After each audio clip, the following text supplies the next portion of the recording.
Hello everyone, it's spring, the time for pruning and garden waste collection. Back in February, someone put out this Ficus elastica Tineke cutting to be collected as waste, so I took it. The outside temperatures were below freezing, so I wasn't sure how extensive was the frost damage and if the cutting will survive. I've kept the cutting in this jar filled with water and it recovered, although large frostbite marks are still visible on the leaves. Here's one of the leaves with a large frostbite mark as it looks several weeks after finding the cutting. This dead tissue here was still pigmented and seemed to be alive when I found it. It's interesting how the affected part was isolated while the rest of the leaf kept on living.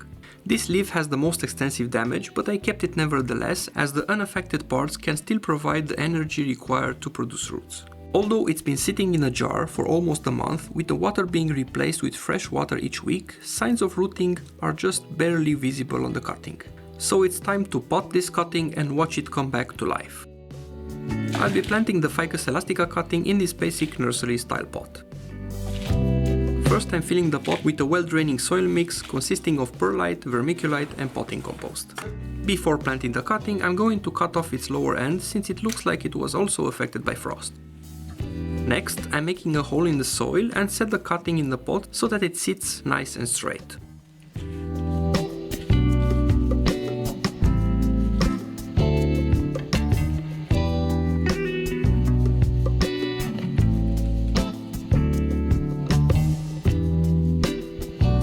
Some more soil is added to fill the container.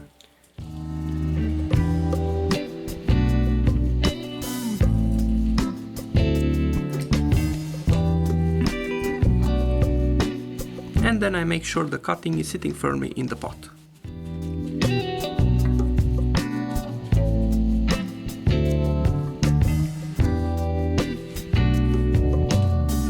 Finally, I give the Ficus elastica cutting a good watering to get it on its way to becoming a happy rubber plant.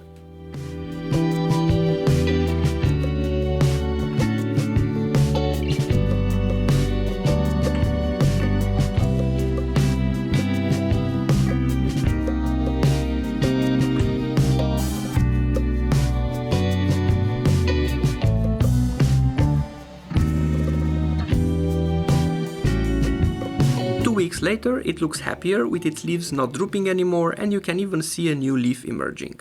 So let's sit back and enjoy the dance of an unfurling Ficus elastica leaf.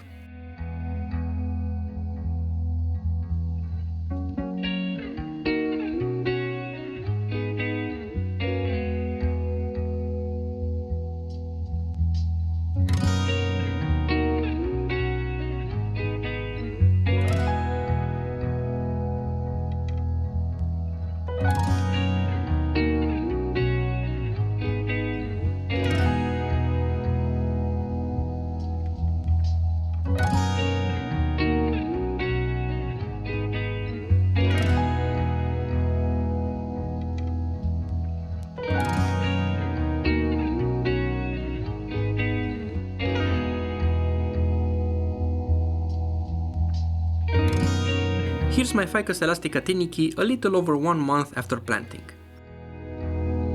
It's doing well and it even has a second new leaf.